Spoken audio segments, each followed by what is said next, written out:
네, 민주통합당과 통합진보당이 난산에 난산을 거듭한 끝에 야권 연대에 합의했고 지난 주말 70여 개 선거구에 대해서 단일 후보를 결정했지요. 지난해 4.27 재보선에서 야권 연대가 이루어졌던 순천과 곡성 선거구도 이번에도 야권 연대 선거구가 될 것인가 초미의 관심을 보였었지만은 결국은 제외가 됐고 민주통합당과 통합진보당이 각각 본선에서 후보를 내고 승부를 가리게 됐습니다. 이 같은 상황에서 지난 주말에 진보통합당에서 먼저 국회의원과 순천시장 후보들이 공동으로 공약을 발표하는 발빠른 행보를 보여서요. 이 시간에는 통합진보당 김선동 후보를 만나보도록 하겠습니다.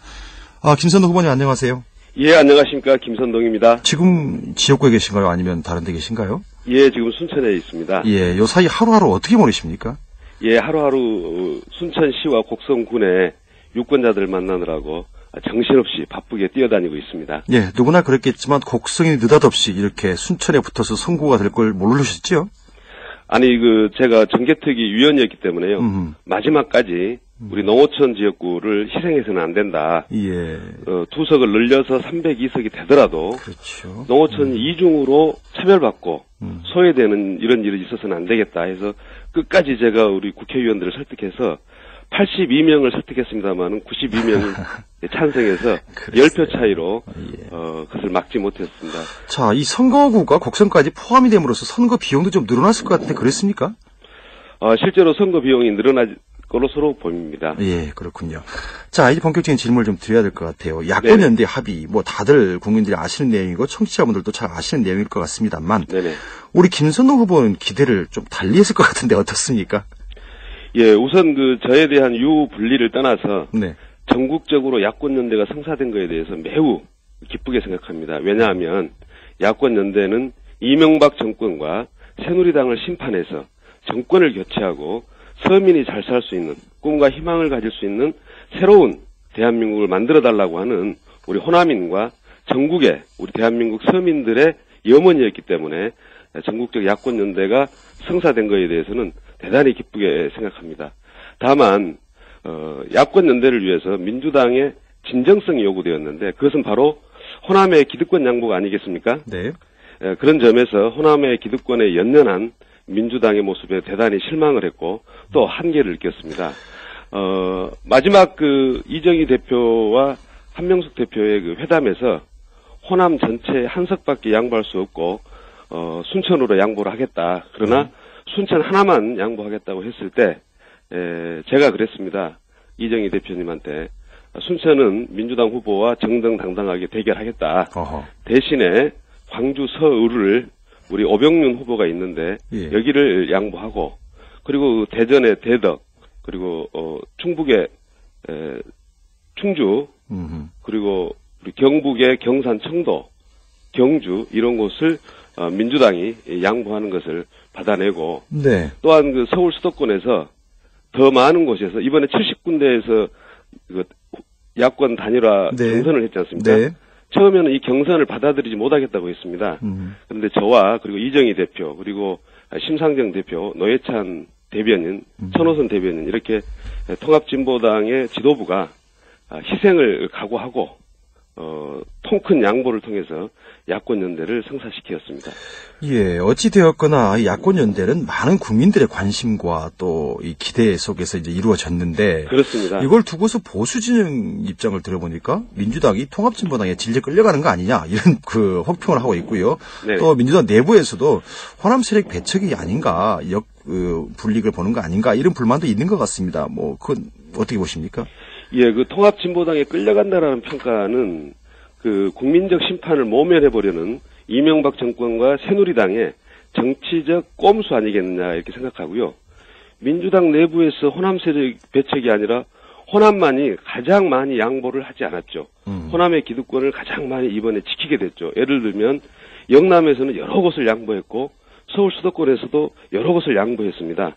오직 호남만이 단 한 곳을 양보했던 것입니다. 네. 그런 점에서 볼 때 호남 세력 배척이라고 하는 것은 현실과 전혀 반대의 평가다. 즉 현실을 호도하고 있는 아주 악의적인 마타도어가 아닌가 이렇게 생각합니다.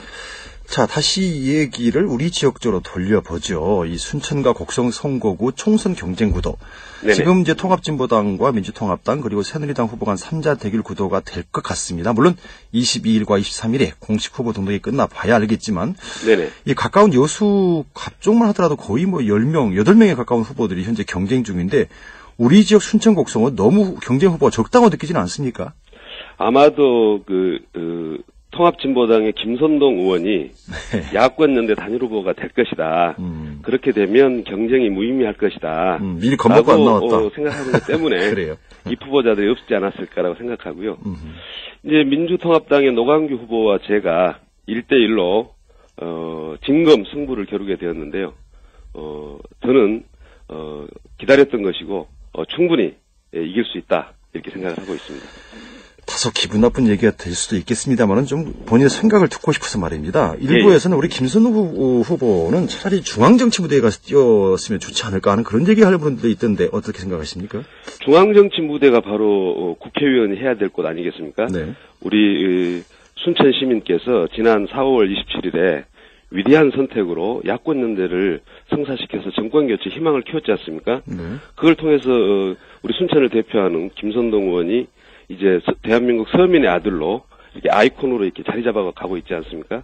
그런 면에서 중앙 정치 무대에서 제 역할을 톡톡히 했다 이렇게 생각합니다. 그렇게 생각하신 거군요. 예. 자, 이제 순천시장 선거 쪽으로 얘기를 좀 방향을 틀어보죠. 이 순천시장 선거는 무소속 후보들이 매우 선전하고 있다는 평가가 지역에 많습니다. 네네. 본인 보시기에 통합진보당의 그 순천시장 후보의 경쟁력은 어느 정도라고 보십니까? 예, 통합진보당의 우리 이수근 후보가 조금 뒤늦게 출발했습니다마는 서민과 함께 동고동락해온 인생 경력이나 또 진보적 정책, 서민들을 위한 준비된 정책으로 볼 때 가장 훌륭한 시장 후보가 아닌가라고 생각하고요. 이러한 점을 우리 시민들이 빠르게 이해하고 또 인식하게 되면서 지지율이 아마 가파르게 오르고 있다고 이렇게 알고 있습니다. 네, 그런 면에서 이제 국회의원 그 총선 후보하고 시장 후보가 공동으로 공약 선언을 하신 것 같은데, 네네. 자, 이거 뭐 좀 구체적인 의도가 있었습니까? 구체적인 의도로 보기보다는 당이 갔기 때문에 당연한 게 아니냐 정당 정치에서 그렇게 생각하고 있습니다. 네. 그것뿐만이 아니라 저와 이수근 후보는 지난 25년간 함께 대한민국의 민주화와 또 서민 경제 그리고 평화와 통일을 위해서 줄기차게 학생운동에서 노동운동 그리고 진보정당운동 또 진보적 시민사회운동에서 함께 해왔기 때문에 네. 연대하는 데 있어서 너무나도 자연스럽고 또 시너지 효과들이 많이 나지 않을까 이렇게 생각하고 있습니다. 네, 선거운동 과정에서 연대를 하겠다는 그런 뉘앙스가 들리고요. 또 이제 구체적인 내용을 좀 들어보죠. 이 첫 번째 공동 프로젝트 보니까 원도심 활성화하던데 뭘 어떻게 하겠다는 겁니까? 그렇습니다. 지금 우리 순천시의 가장 큰 현안 중에 하나가 바로 원도심의 황폐화, 공동화입니다. 네. 이것을 막기 위한 프로젝트가 저희들이 아주 야심차게 준비했습니다. 핵심으로만 말씀드리면 네. 일단 원도심에 인구가 많이 유입되어야 됩니다. 그러자면 우리 신혼 부부나 또는 미혼 남녀들이 살 수 있도록 젊은이들이 살 수 있도록 공공 임대 아파트와 다세대 주택을 건설할 계획을 저희들이 발표했습니다. 네. 그리고 또 원도심 우리 상가에 접근성과 편리성을 강화해가지고 원도심 상권을 활성화시키겠다 이런 계획들을 저희들이 갖고 있습니다. 네. 더불어서 지금 현재 원도심 지역에 건물이나 이런 빈집이 많습니다. 공실이나 빈집이 많이 있는데 네. 이런 그 빈 건물이나 빈집을 우리가 잘 활용해서 예를 들면 만화타운이나 애니메이션 타운 이런 것들을 우리가 만들어서 정말 그 뽀로로에 버금가는 우리 순천에서 만들어지는 국민적 캐릭터를 한번 만들어서 그런 우리 소프트 산업을 발전시켜가지고 순천의 부가가치를 높이자 이런 계획을 우리 시민들에게 제출해 드렸습니다. 네, 지금 아시는 대로 그 강력한 경쟁자이자 전임 시장이던 노광규 현 후보 시장 시절에 네. 이 건강문화센터나 영상미디어센터 두드림이죠. 이거 건립하는 등 원도심 활성화 정책을 상당히 열심히 폈다. 그리고 또 시민들은 어느 정도 성공했다 이런 평가를 내고 있는 것 같은데 본인은 동의하십니까? 성공을 했다면 원도심의 상권이 살아나서 정말로 그 원도심에 사람들이 많이 살고 또 원도심의 상가들이 저녁이 되면 아주 그 불야성을 이루어야 될 텐데 저 가보시면 뭐 저녁 시간 되면 원도심은 그냥 아주 컴컴해지지 않습니까? 예. 네, 그런 면에서 볼 때 성공했다는 평가는 너무나도 지나친 자의적이고 자기 만족적인 것 아니냐 이렇게 생각하고요. 네. 그 원도심이 공동화된 근본 원인을 우리가 정확히 알아야 됩니다. 그건 무엇 때문이냐면 인구 예상치를 잘못해가지고 예를 들면 2020년 되면 앞으로 8년 후인데요. 순천의 인구가 45만 내지 50만이 될 거다. 이렇게 택도 없이 계획을 세워가지고 택지를 무분별하게 개발해서 신도심을 무분별하게 확대함으로 해서 원도심이 정말 그대로 공동화되지 않았느냐. 이런 그 순천 시정에 대해서는 전임 시장이었던 노광규 시장도 자유롭지 않다. 무분별한 택지 개발에서는 그 책임이 있다 이렇게 생각을 합니다. 좋습니다. 그 뭐 시간 관계상 몇 가지 더 여쭤보기 위해서 간단하게 답변을 부탁드릴게요. 지금 원도심 활성화 이 공동 프로젝트 말고 또 어떤 것들을 내놓으셨는가요? 예, 오늘 그 저희가 노동 그다음에 농업, 농촌 관련한 공약을 발표했는데요. 예, 어떤 겁니까? 우리 순천에서는 특히나 농업을 살리지 않고는 안 되기 때문에 국가적으로는 농가부채 해결 특별법을 저희가 준비했고 또 기초농산물 국가 수매제를 실시하는 법안을 저희가 준비했고 구체적으로는 사료값과 비료값을 반값으로 하고 농협법을 이명박 정권과 한나라당이 아주 개혁시켜버린 농협법을 전면 재개정해서 농협이 정말로 우리 농민을 위해서 봉사하고 농업 발전을 위해서 기여할 수 있도록 강화하겠다는 내용 그리고 농가 소득을 우리 도시 근로자들의 평균 임금의 95% 선에서 보장될 수 있도록 특단의 대책들을 세우는 그러한 내용들입니다. 네. 뭐 순천시와 관련해서 말씀드리면 우리 순천 인구가 지금 농업 인구가 약 14%에 이릅니다. 네. 그러면 순천시 예산 관련해서 보면 최소 800억 원의 농업 예산을 확보해야 됩니다. 현재는 300억 원 정도밖에 확보되어 있지 않습니다. 또한 그 우리 축산농가 지금 한우 지금 그 사료값 폭등으로 송아지값과 또 어미소값이 아주 폭락해서 어렵지 않습니까? 네. 그래서 축산 경영 안정기금을 100억 원 정도 조성해가지고 우리 한우 농가들을 지원하고 또 우리 한우를 지키는 이런 정책들을 해나가겠다. 그것뿐만 아니라 원예 농가나 수도장 농가 그리고 농기구 수리센터 등등 해서 정말로 우리 농업, 농민, 농촌을 살려야만이 우리 순천이 살고 또 곡성군 역시도 농업, 농민, 농촌 문제 해결 없이 곡성군의 발전은 있을 수 없다.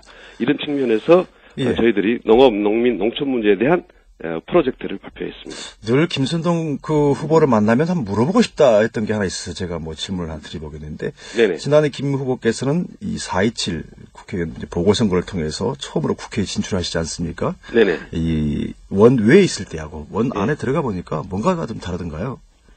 예, 원 외에 있을 때는 그래도 국회 내에 우리 서민을 생각하는 국회의원들이 있지 않겠느냐 많은 기대를 했었는데 실제로 들어가 보니까 정말 우리 농민이라든가 노동자라든가 중소상인, 중소기업하는 분들의 권익과 생존권을 대변하는 국회의원들이 너무나도 적다. 서민을 위한 국회의원이 이렇게도 적을 수 있는가. 저는 정말로 그런 것 앞에서 절망을 느꼈습니다. 그래서 이번에 4월 11일 서민을 위해서 헌신하고 봉사할 수 있는 서민의 일꾼을 우리 순천시 곡성군민뿐만 아니라 대한민국 전체 서민들이 꼭 그렇게 투표를 해주실 것을 기대하고 있습니다. 예, 아울러 하나 약속을 좀 받아둬야 되겠습니다. 지금 헬로비전 그 아라방송하고 이 전남 CBS하고 4월 초쯤에서 순천시 총선 후보 이 공개 토론회를 한번 가질 예정인데 참석을 하실 건가요? 저는 어떤 토론회에도 적극적으로 찬성하고 후보자는 당연히 유권자들의 알 권리를 위해서 모든 토론회에 적극 참석해야 된다고 생각하고 저는 오히려 더 많은 토론회를 우리 그 언론에서 특히나 방송국에서 많이 해주셨으면 하고 바랍니다. 네, 오늘 말씀 여기까지 드릴게요. 고맙습니다. 네, 감사합니다. 네, 지금까지 순천시장 후보하고 공동 공약을 발표해서 관심을 끌었던 민주통합당 순천 곡성 선거구의 후보죠. 김선동 후보 만나봤습니다.